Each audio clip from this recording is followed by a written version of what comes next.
Salam Ibu Bapak Saudari yang dikasihi Tuhan Yesus Kristus. Puji syukur kepada Tuhan, saat ini kita berjumpa kembali dengan saya MBS melalui program Pesan Suara 5 Menit via YouTube hari ini yang ke-123 dengan tema Stop, Jangan Bersungut-sungut dan Jangan Saling Menyalahkan. Sebelum mendengarkan firman Tuhan, mari kita berdoa. Bapa di surga, kami bersyukur atas kasih setiamu yang selalu menjagai dan melindungi kami sampai saat ini. Kami mau mendengarkan firman-Mu, kiranya Tuhan berkenan berbicara kepada kami. Dalam nama Tuhan Yesus. Amin. Pembacaan Alkitab hari ini dari Yakobus pasal 5 ayat 9 sampai yang ke-11 yang berkata demikian.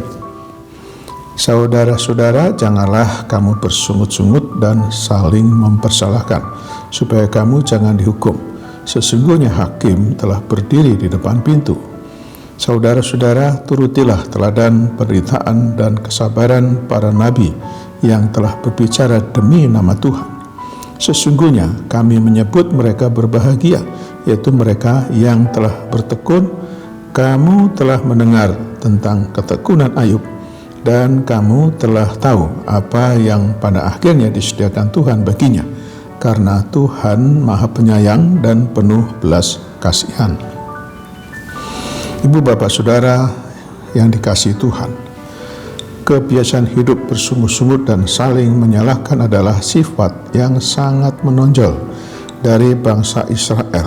Setiap menghadapi kesulitan atau masalah, mereka tidak pernah mengoreksi diri terlebih dahulu sebab musababnya, melainkan langsung menyalahkan orang lain dan bersungut-sungut. Keluaran 16 ayat 3 berkata, kalau kami mati tadinya di tanah Mesir oleh tangan Tuhan, ketika kami duduk menghadapi kuali berisi daging dan makan roti sampai kenyang. Sebab kamu membawa kami keluar ke padang gurun ini untuk membunuh seluruh jemaah ini dengan kelaparan.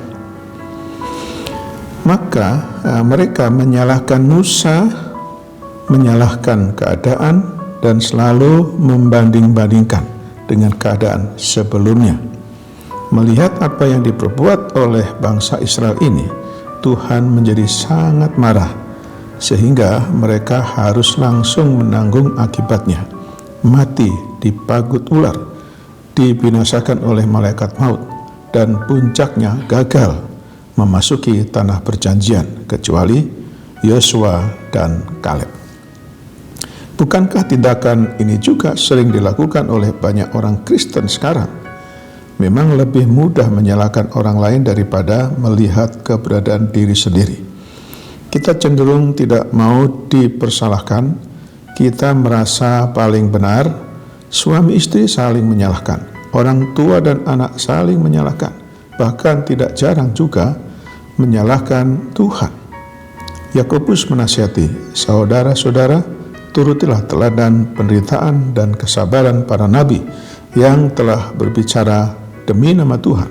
Sesungguhnya kami menyebut mereka berbahagia, yaitu mereka yang telah bertekun. Kamu telah mendengar tentang ketekunan Ayub, dan kamu telah tahu apa yang ada padanya pada akhirnya disediakan Tuhan baginya, karena Tuhan Maha Penyayang dan penuh belas kasihan. Marilah kita belajar dari Ayub. Ketika dalam ujian dan penderitaan, ia dipersalahkan oleh istrinya, seperti tertulis dalam Ayub 2:9. Masih bertekunkah engkau dalam kesalehanmu? Kutukilah Allahmu dan matilah. Namun Ayub mampu menjaga hatinya dan tidak menyalahkan Tuhan, karena ia sangat sadar itu adalah proses yang diizinkan Tuhan terjadi atas dirinya. Bersungut-sungut dan suka menyalahkan orang lain adalah tanda ketidakdewasaan rohani seseorang.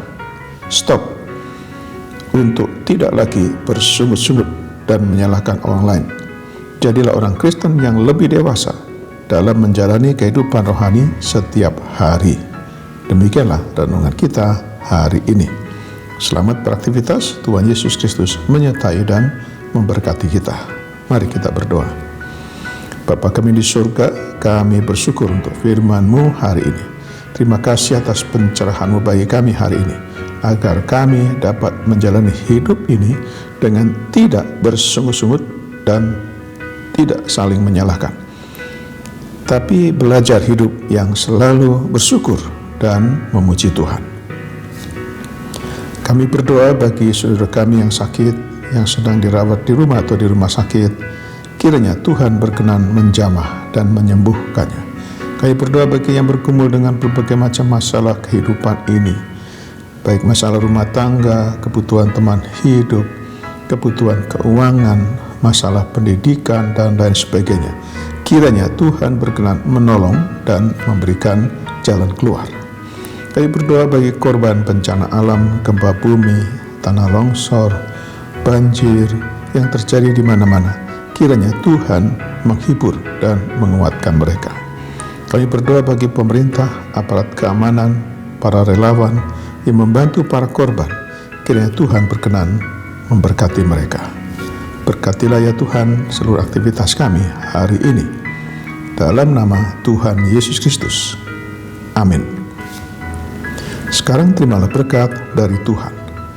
Tuhan memberkati engkau dan melindungi engkau. Tuhan menyinari engkau dengan wajah-Nya dan memberi engkau kasih karunia.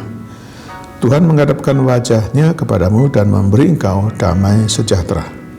Berkat anugerah dari Bapa Surgawi, cinta kasih karunia Tuhan Yesus Kristus, dalam persekutuan dan penghiburan dari Roh Kudus, menyertai kita semua dari saat ini sampai selama-lamanya. Amin. Sampai jumpa.